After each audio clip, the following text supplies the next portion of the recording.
decades, children have occupied the main character role in horror films, projecting onto the screen the feeling of being young and truly terrified by the monster under the bed or the shadow in the corner.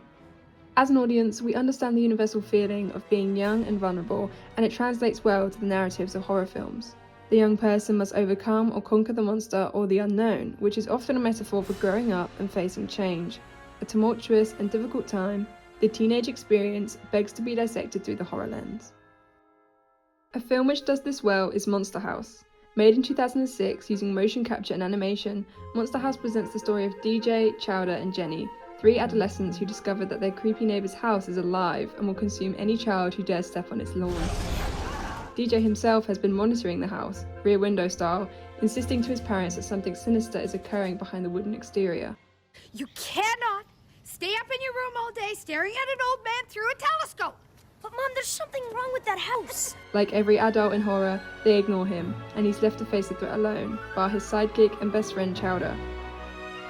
The inciting incident, which acts as a catalyst for the narrative, occurs when the boys save an unsuspecting Jenny from the house. Following a key archetype of horror, the adults in Monster House are mostly incompetent. DJ, I just saw an ambulance. Did I miss anything interesting? DJ's babysitter Z abuses her power and dates obnoxious losers, whilst DJ's parents are frantic and argumentative. This representation extends to the authority figures as well. We don't have backup. It's just Judy at the station. For young viewers, this may appeal. The representation of adults being imperfect and oblivious to threat empowers the teen protagonist, who realise they must take matters into their own hands. But teenage naivety is not ignored. Instead, it is turned into some often silly but genuinely funny dialogue. If those are the teeth and that's the tongue, then that must be the uvula. Oh, so it's a girl house. What? At the end of the film, DJ and Chowder are back playing basketball together. To reflect their new maturity, the dust from the explosion collects like facial hair around their mouths, an implication of their newfound masculinity.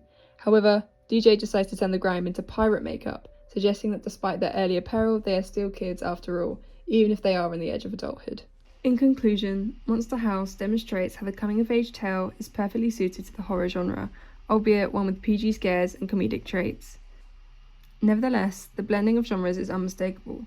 There's a monster with unknown strengths and weaknesses, a love interest who, through a kiss, gives DJ the strength to slay the monster, and a closed narrative resolution reflected in the final cinematography.